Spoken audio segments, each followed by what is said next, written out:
Having a safe and affordable place to live is a basic human requirement, and we don't have enough houses. We need more of them, lots more. But while we urgently need to tackle the country's housing crisis, building new homes also comes with a huge climate price tag.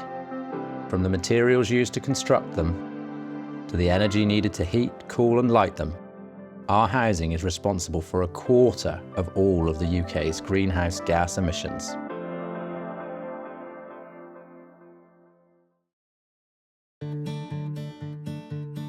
My name's Andy Carr, and I run a construction company here in the village of Kingsand, southeast Cornwall.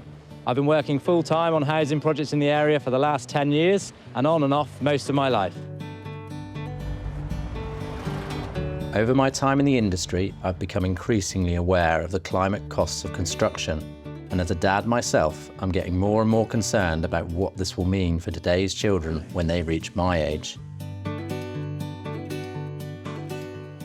I grew up here in Kingsand, and now I'm lucky enough to be raising my son here too. On a beautiful day like today, it's easy to see why so many people come here for their holidays. It looks like an idyllic Cornish fishing village, and as though nothing has changed for centuries. But, like so many other seaside villages in Cornwall, it's become a place increasingly dominated by second homes, which can sell for millions, putting them beyond the reach of local people. Cornwall has been dubbed the UK's capital of second homes, with more than 13,000 of them. Like many builders in Cornwall, I've done a lot of work on second homes over the years.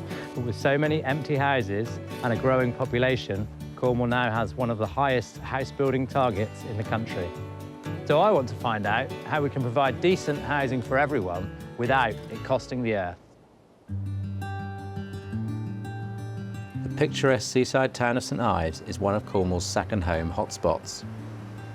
And at the local farmers market, long-time resident Kath Navin runs a small food stall. She is also the co-founder of the campaign group First, Not Second Homes. Today, we are at St Ives Farmers Market, which is kind of in the heart of where all the holiday lets are, actually. So the street outside, just around the corner there, most of them are second homes, and they're not fully occupied, basically. I arrived in St Ives when I was about 4 years old in 1974, and it was very idyllic, I suppose. There was still some kind of fishing industry at that point. There was a much stronger sense of community, and many of the properties in the area where we're standing right now would still have been occupied by local residents. The change in this area that we're standing in, this part of St Ives, is that the vast majority of properties are actually handed over to short-term letting, holiday lets, and in fact, in the winter, a huge proportion of them just remain empty. It's like a ghost town. There's no lights in the windows. With so many homes lying empty, the number we have to build goes up, and this has a direct climate impact because of all the materials and energy it takes to construct them. We are struggling to meet net zero at the moment, but if we really fail with our net zero targets, we're not going to be able to come back from that. So the most efficient way that we have of combating climate change is to utilise all of the available property for first home occupancy and primary residence. I'm not saying we shouldn't have any short-term lets, but we need caps on short-term lets. You can have a thriving tourism industry without handing over to short-term letting. There are other options. We have a wonderful host of hotels, huge holiday parks located really close to the beach, far more appropriate for the numbers of people that come down. We've got over 20,000 homeless people on a register at this point, and we know that there are far more individuals that are actually hidden homeless in Cornwall. And so whilst it's uncomfortable for politicians to suggest that we do tell people how to use their property, it's actually growing increasingly vital that that's something that we do. So I don't have a problem with saying we need to change it and we need people to live in these houses. Cornwall has recently doubled council tax on second homes as a first step in trying to drive down the number of empty properties. But it's not always such a black and white issue. Small places like my village depend on tourism, but they don't have any hotels or holiday camps. And many small employers, including myself, can only stay afloat by also operating holiday rentals. While second homes may be exacerbating the problem, the fact is that the entire country has a chronic housing shortage, and we do need to build a lot more homes for our growing population. In 2024, Cornwall's house building targets went up by 68%, with the goal now being to build 4,421 houses across the county every year. So how can we ensure that these new homes have as little impact as possible? In 2018, Cornwall Council set up its own construction company to build homes for local people. The idea is that these will not just be affordable, crucially, they will have a smaller climate price tag too. Retrofitting is responding to the climate emergency by building very low carbon homes. We're including air source heat pumps and solar PV panels, but the buildings themselves are very thermally efficient. We've designed the houses to make it really easy for people to live a low carbon lifestyle with lower bills as well. We've got some energy monitors in place, and we're looking at how the houses work, whether they work as they've been designed, whether there's some tweaks we can make going forwards. It's tough, it's difficult, but we want to prove that it is possible to change and try things and build in a different way. But there's a problem. Right now, building houses that don't run on fossil fuels costs more. It's not the cheapest route at the moment. We worked out that with solar and air source heat pumps and some of the other stuff we've put in there, it probably costs between £15,000 and £18,000 per house more than if you were building a standard gas-fueled scheme that you see all over the country. As a council-owned company that doesn't have to pay dividends to shareholders, Retrofitting can afford this additional cost.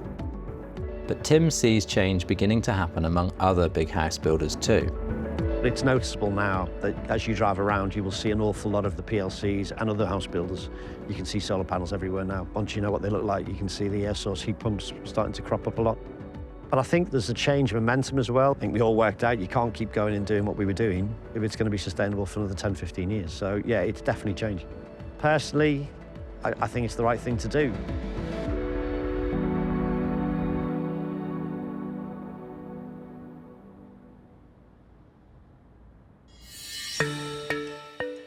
As well as redesigning our houses to reduce their climate emissions, we also need to tackle the significant impact that all these new housing developments can have on nature. Urbanisation is one of the key causes of habitat loss in the UK, which is already one of the most nature-depleted countries in the world. But it doesn't have to be this way. We're heading east downhill, and then we're going to head north. So the kind of clump of trees over there, down in the valley, that's where we're heading. That's Straymore. The law now requires developers to ensure that their building projects boost biodiversity by 10%. And on the outskirts of Newquay, a new build development owned by the Duchy of Cornwall is restoring 75 acres of land on the site to species-rich natural habitats. So here we have the team undertaking the management at Straymore. Unfortunately, it's in poor condition, and that's as a result of the historic land use. It was predominantly arable. Over a few hundred years, nutrients, nitrogen phosphates have run downhill into the wetland. As a result, we've got an overgrowth of hemlock, which is a native plant species, but under high nutrient conditions can really take over, essentially blocking out and smothering the habitats. We're taking the biomass out of the hemlock, hopefully reducing its virility. And what we want to see is, as we create these open habitat areas, the lovely fen and rush pasture habitat return. Healthy soils, woodlands and wetlands are incredibly important for drawing down carbon dioxide, making them a crucial weapon in the fight against climate change. And boosting biodiversity has been integral to the design of the whole Nansledden development from the get-go.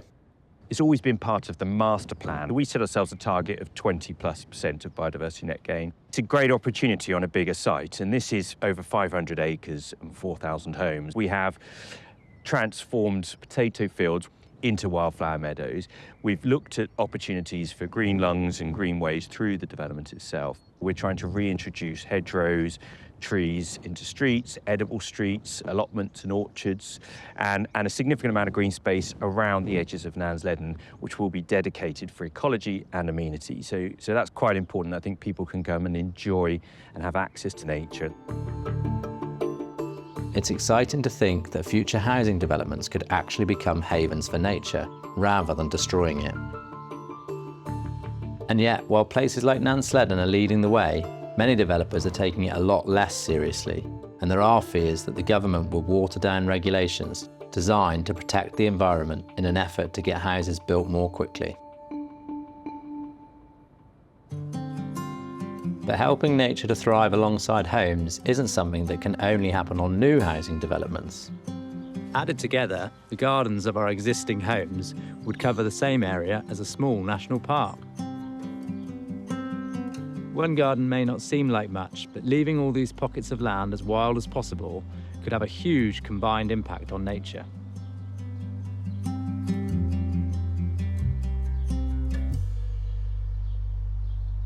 As well as transforming our existing gardens, making some tweaks to our existing houses could massively reduce their carbon footprint too. There are lots of little things that you can do yourself, like making sure there's plenty of insulation in your loft. That will make a big difference. But depending how far you want to take it, retrofitting your home can go a lot further. Regenerative architect Frances Crowe specialises in retrofit projects. I set up Crowe Architecture 2 years ago, particularly to deal with existing buildings, retrofit, and address the issue of the climate challenge.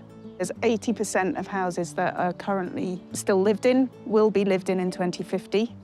35% of energy use is by residential homes like mine. Frances is retrofitting her own home while still living in it with her family. We can't afford to rent anywhere else, so we're retrofitting around our lives. So we've looked at the whole house and thought about how we can reduce our energy and improve the air tightness and then eventually change the heating system. We've taken out a chimney and we're putting in a big south-facing window so we benefit from solar gain. We're putting internal wall insulation on the inside of the front wall and on the 2 return walls in those rooms. And then in the future, we'll be putting external wall insulation because actually it's a much better approach than the internal wall insulation. Wherever possible, Frances is using natural, chemical-free materials.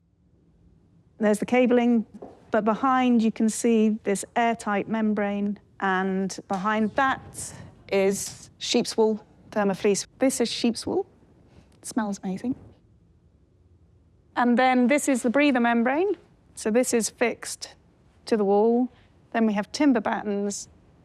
This goes between the timber battens. And then this is the airtight membrane, which goes over the top. And then this is airtight tape. So you have to tape every joint and every connection. So as it goes round the windows, you're taping everything. As it meets the floor, you have to tape it onto the airtight element in the floor. There's a real need for us to work with our environment in a way that supports it and us. We are part of nature, we're not separate to it. Everything we do has an impact on us now, but also on future generations. So we have a responsibility to look after these old properties. So we have to look at ways of reusing things that we have and not think of things as waste. So circular thinking is really important.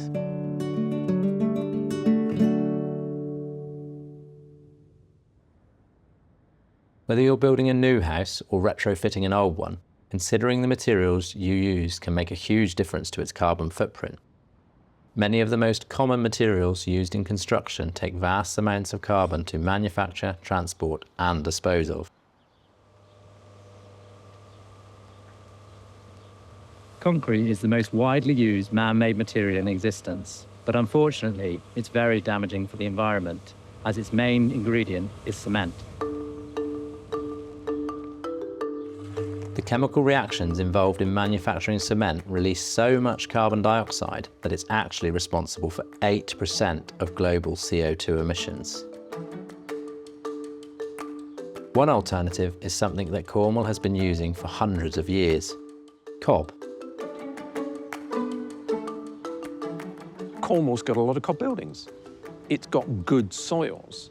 And that's normally the first telltale sign that actually you could use this particular material and technology to produce buildings for the future, but based on some of the aspects of the knowledge and craftsmanship that was in the buildings from the past. In its original form, cob has just 3 ingredients: water, straw, and clay-rich subsoil. When people were building traditional cob buildings, it was because the materials were available and the materials came locally. It was the epitome of low-embodied carbon housing. We've now gone down the path of high carbon housing, but we've got to get back to low-embodied energy for our housing. Absolutely have to. It's essential. Today, many of our buildings come or are formed from materials that are imported from vast distances around the globe, from China, from other parts of Europe. And all of that takes a lot of carbon to actually get those materials to site.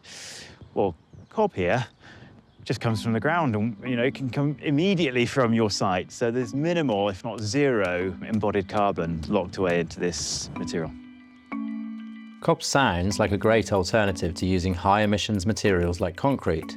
But until now, there's been a hitch. The issue is quite a mundane one, really. There's not enough insulation in the material to pass the building regulations. In a research collaboration led by the University of Plymouth, the team set out to prove that cob could be used to construct a new generation of energy-efficient homes. This project is all about a new construction material called cobauge, and the idea is to create innovative, sustainable earthen material that meets the demands of the modern-day building regulations. After years of experimenting with different types of soils and fibres, they came up with a solution that uses straw within the structural element and hemp within the insulating layer. This here is a 1-to-1 scale prototype wall. On this side, we've got a traditional structural cob.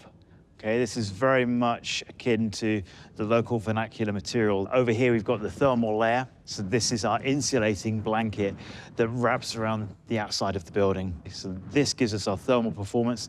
This gives us our structural performance.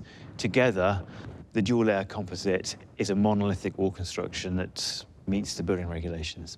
The cobauge prototype building didn't disappoint, even compared with a passive house, the gold standard for energy efficiency in building.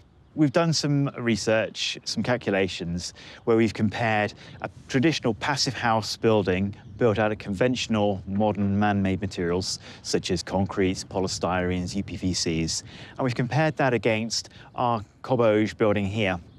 And what we've calculated is that over a 50 to 60-year lifespan of this building, the life cycle carbon is actually lower than a passive house, because of all of the embodied energy that goes into a passive house built out of those conventional materials. Whereas here, we're saving on the carbon straight away. And we're in a climate emergency right now. The next step is to make cobauge quicker and easier to work with so that it becomes more appealing to the mass market by producing standard size blocks or panels. There is definitely an opportunity there to be able to, for instance, work in partnership with some social housing providers across the county to be able to showcase what actually can be done with this particular material. And once people get in the houses and they start seeing actually there's some serious advantages to having this material, that's when I could see private contractors starting to say, we might be able to make some money out of this. In which case, all of a sudden then, I think you're going to see some high-end properties then developing from that, and then the middle ground will start being filled up. It's not going to be the solution for everybody and everywhere, and I don't think we are stating that. However, it's going to be a beautiful, focused solution for certain areas within Cornwall.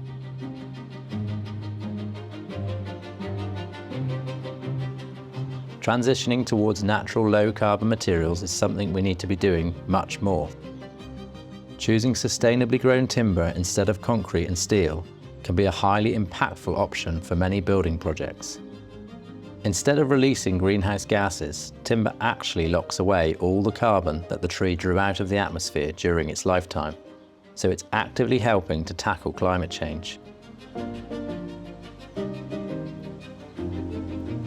A less common natural material that holds a huge amount of potential for the construction industry is hemp, a wonder plant that can capture more than twice its own weight in carbon. And in St Agnes, Cornwall-based company Social Designs is teaching people how hemp can be used to make an exciting insulation material called hempcrete. The name of hempcrete is quite misleading. There's no concrete in it. It's a combination of hemp sheaf and lime. So we're mixing hemp, water and lime into this paste that gets hand-placed into the wall in between the shuttering, and then you take the shuttering off and it looks a bit like a Weetabix. Combining these two materials creates a material that is pretty breathable, meaning that when it's used in construction, it allows vapor to move through it. It doesn't emit any volatile organic compounds or VOCs that can be harmful to the person. It is also pretty good at insulating. It's not a load-bearing material, so it can't be used as a substitute of concrete, but it can be used as an insulator and as a beautiful internal finish. The manufacturing processes used to make most standard insulation materials can have a serious environmental impact, which is why finding alternative low-carbon options is so important. Hemp is an incredible plant because it sets nitrogen into the soil. It can be used as a plant that you temporarily plant for 4 months or 5 months over the summer, and then you can, rotate it with other crops. It will improve the quality of your soil. It doesn't need any weed killers. Hemp has been prized for its durability and fast growing cycle for centuries, but it was prohibited in 1928 because it is related to cannabis and produces the psychoactive drug THC, albeit at very low concentrations.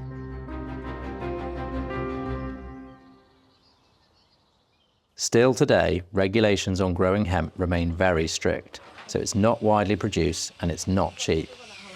At the moment, a bale of about 200 litres will cost you between £10 and £25, but each bale then corresponds to a couple of bags of lime, and those are about £20 to £25 per bag.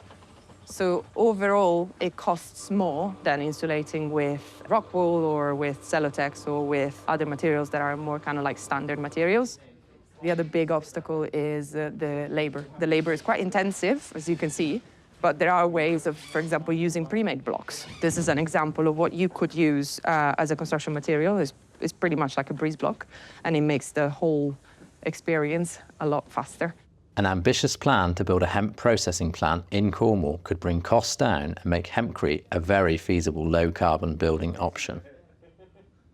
It's really important to develop new construction materials. The construction industry is often using materials that are readily available because we've been using them for years. They've proven very efficient, but they're also proving to be not sustainable from the point of view of how much embodied carbon they have, but also because of how they're trapping moisture and air in our buildings and not guaranteeing the breathability that other materials provide. So hempcrete is one of these materials. There's loads more that we want to experiment with, and we think it's right to experiment with. It's exciting to see how natural materials could be updated for the modern day to build more climate-friendly homes for the future.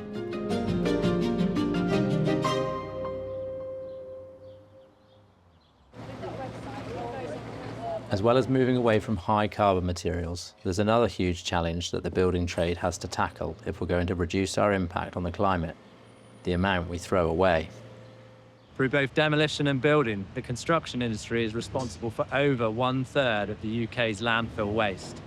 While waste transfer stations like this one work hard to sift through the debris and recycle as much as possible, it would be far better if it hadn't become waste in the first place. Just think of the energy and materials that went into making this stuff, and I bet a lot of it has never even been used.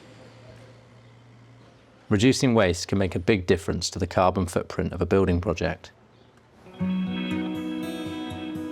On a Cornish cliff overlooking the Atlantic, a local architect and building team is working together to reduce the amount of waste their site produces. And for architect James Dart, this project is personal. The house was originally designed and built by my grandfather. So, obviously I've been coming here all my life The impact on the environment is just fundamental to what we do. And this project as well, it's a big, massive building. We didn't want to just knock it down and then take all that waste away. We wanted to reuse as much as possible. And that job is in the hands of Sam Chown, a builder who is passionate about reusing materials. On Sam's watch, if something can be used again, it will be. So these are all the old roof trusses that were taken off the building. We can use some of it for some fencing, which we will put up over there shortly. Any bits of formwork that need building for concrete shuttering, it's been used for that. It's a mindset of you have to take those roof trusses apart. It's easier to take them down with a digger and put them straight in a skip, but you need the mindset to take them down carefully and take them apart. Not everybody wants that because they haven't got the time or there's not enough in the budget. As well as the roof trusses, Sam has also reused around 30 tonnes of concrete that would normally be shipped off-site and replaced. This is crushed concrete roof tiles. So we took all the roof slates off and all the concrete blocks that come out of it have been, out of this building, have been crushed on site to be used around the site as like temporary roads and stuff like that. And it will also get used underneath any of the paving in the future as the building progresses and any other hard standings. So we don't have to bring back in extra materials, and it also reduces taking waste away from site. Some of the stuff that comes out of the building we can reuse within it, like some of the insulation we've used, like the block and beam, we've reused that in the back there, and as many of the blocks that we could take from the block and beam, we've managed to reuse as well. For Sam, reducing the impact of the construction industry isn't just the right thing to do, it's absolutely crucial. I think architects are starting to push the fact that we do need to be building sustainably, and ultimately it's them that have got most of the keys to it, but also as a builder we can come on board and say, well, we could reuse this, or we can do this, or we can build slightly differently. It costs more time to recycle on site, and I take a bit of a hit on that, and then the client has to take a little bit of a hit on it as well, so it's a bit of a shared thing, so you have to have a good rapport with your client. But equally, everybody should be doing it. It's more important to build sustainably now for our future than anything else, really. The environment is nearly as important as my children are, because it's their future that we have to look out for. And if we don't do it, then they're going to be left with an absolute mess. I nearly used a different word then.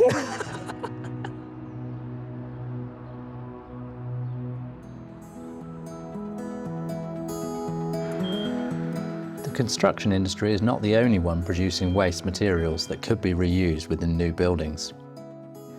In film and television, large sets made of high-quality materials are often discarded after just a few weeks or months. A network of architects and designers is trying to rescue some of these unwanted materials.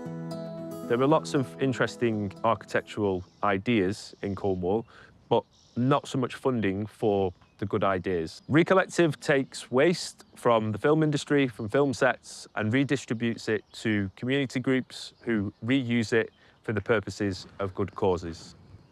Let's have a look what we've got. So we've got a number of things in here. I would say that 80% of it is all from one film production. Underneath this is probably the most valuable stuff that we've got from that film production. So it's heavy timber that we would expect we can use structurally.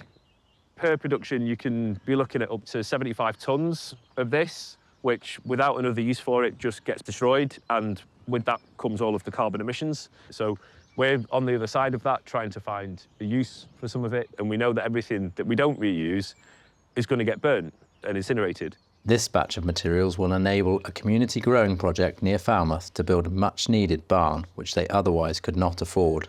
It is mostly unpaid volunteer work, so it's quite an odd dynamic where you've got very high budget film productions interacting with volunteer community groups. If you can get those two things talking, there's a lot of resources or waste that you can do a lot of good with for people that actually need it. The challenge that we've taken on is being the network in the middle that enables all of those conversations to happen. It seems like a no-brainer. However, there are plenty of challenges when reusing waste in new buildings, as structural engineer Kai Chellier knows well. Whenever you're dealing as a designer with reused material, the first thing you need to think about is, does it still provide the same performance metric that it's said that it was said to do when it was first produced. And as a structure engineer, my main concern is essentially, is it going to fall down and kill people, or is it going to break and break earlier than in the 50-year lifetime of a building? Policy is way behind when it comes to supporting designers and supporting people who are looking to build or develop housing infrastructure with the reuse of material. Like, there isn't enough support in that space. There needs to be more investment in research around effective and quick ways to evaluate the quality of that material. There needs to be more investment in the certification, recertification, which is a huge and untapped space.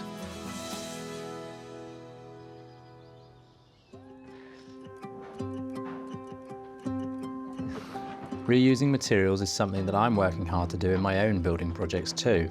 I'm always looking for opportunities to save on unnecessary waste. We're reusing these floor timbers. I think a lot of builders would replace them with concrete, but actually, with a bit of TLC, they'll be as good as new, and they've got many years left in them. You can do the same in your home too. When you need to replace something, it's worth looking around for second-hand first, whether it's a fridge or a whole new kitchen. It's very satisfying, and it'll probably save you a few quid too. Sculptor and environmentalist Rob Higgs took reuse and recycling of materials a step further when he moved to a derelict granite quarry on the outskirts of Falmouth. When we got the land, this was like asbestos-strewn, burnt-out car leaning up against the building. And now we're walking on a massive spoils heap of granite. None of this is ground at all. The ground's way below us here. We got the site in 2009, and it had been derelict since the 1980s was when it was last worked. It was amazing. It was absolute jungle and overgrown trees coming through everything, but also all the old quarry waste and the asbestos. I think all the quarry workers would sort of use it as a landfill. That was the attitude. So they bring all the domestic waste in and just chuck it in the slag heaps as well. Upturned cars as well, weren't there? Down in the forge, and just mess. Working primarily with scrap and discarded materials, the team began a huge transformation of the neglected site, including Rob's own home and workshop. The workshop and the building itself, about a 400th of the environmental impact of a normal volume house-built unit or industrial unit, just through the use of recycled and reused materials and end-of-waste products. You couldn't even build a square metre of a normal building for what I've built an entire house and industrial unit. Rob invited other craftspeople to create their own workshops on the site. The ambition was just to put some roofs on the workshops and do as little as you possibly can, because it was so beautiful. And how can you minimally interrupt it but allow people to have little creative spaces? The quarry is now home to 13 small businesses, including a stonemason, rum distiller and blacksmith. By living and working on site, these creative folk can focus on their projects, have a ready-made community and reduce their emissions even further as they don't have to commute. It's not for a lot of people, but a lot of people just want a bed in the corner of their workshop. Then when they stop their creative work, then their garden, their veg patch, everything's there. Their leisure, their social life and their recreation all comes from that place. So why not design things with that in mind to cater for that, so that you're not having to do this classic drive to a gym, then drive to the beach, then go and visit your friends, then come back to the place where you sleep before driving to where you work. To me, it just seems absurd. Alongside the artists' workshops, the site has rewilding areas, apple and nut orchards and vegetable gardens. The community has also planted more than 9,000 trees. But there was a problem. Cornwall Council claimed they had breached their planning permission. It was supposed to be an industrial estate, and it no longer looked like one. I believe if we had your nasty blue chemicals in the toilet and a bucket full of fag butts and tarmac the lot, the council wouldn't have blinked an eye. That's what they wanted to see. Rob and Sophie spent 7.5 years fighting court battle after court battle until finally winning their right to stay. I'd say it's been one of the most stressful things that I've ever had to deal with in my life. It's like you're dealing with the threat of being homeless. And also the feeling, what we're doing is right, what we're doing feels right. We're looking after the land, we're doing good things. Cornwall Council has now become the first authority in England to introduce a new policy called Alternative Living 1. It's part of the council's response to the climate emergency, and the aim is to enable people to build their own dwellings on the land and live a low-impact lifestyle similar to Rob and Sophie's. It's a great idea, but the conditions applicants have to meet are so stringent that permission is only ever likely to be granted to a very small number of projects.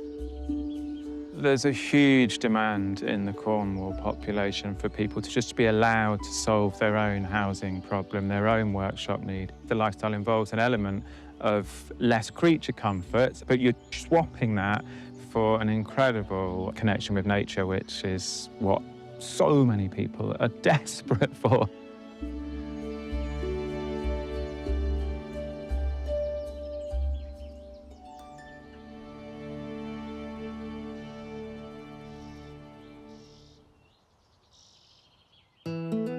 Across the country, there are lots of people who are attempting to solve their own housing problems, but in a slightly different way.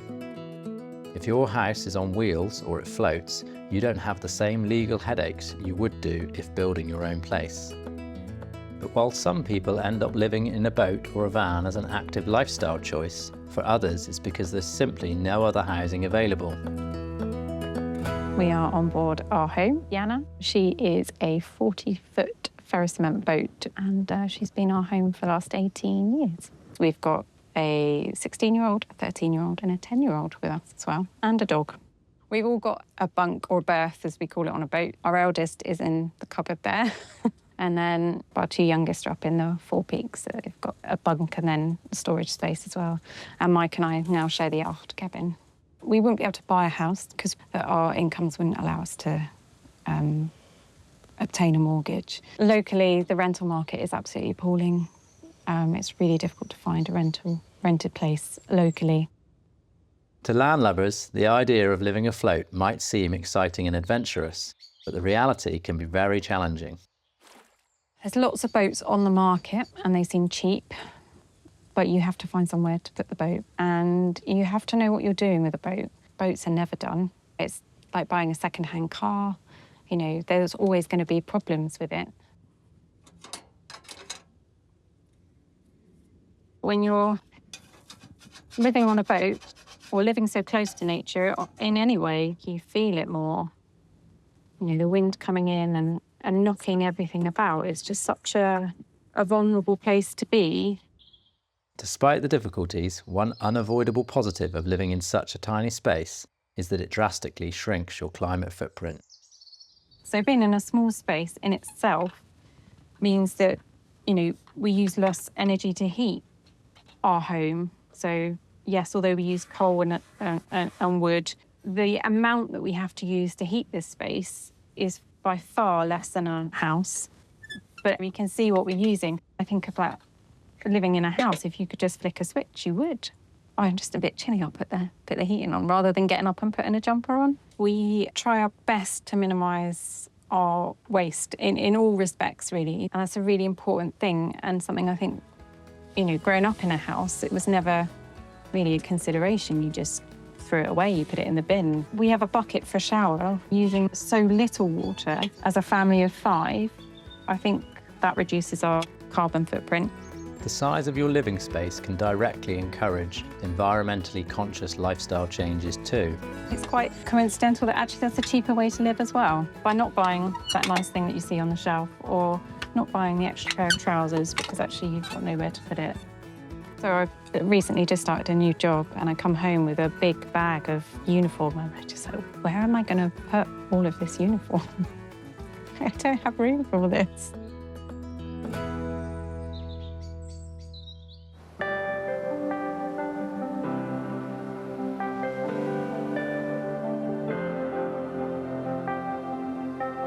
As a builder and a dad, I've been getting more and more concerned about the climate impact of construction.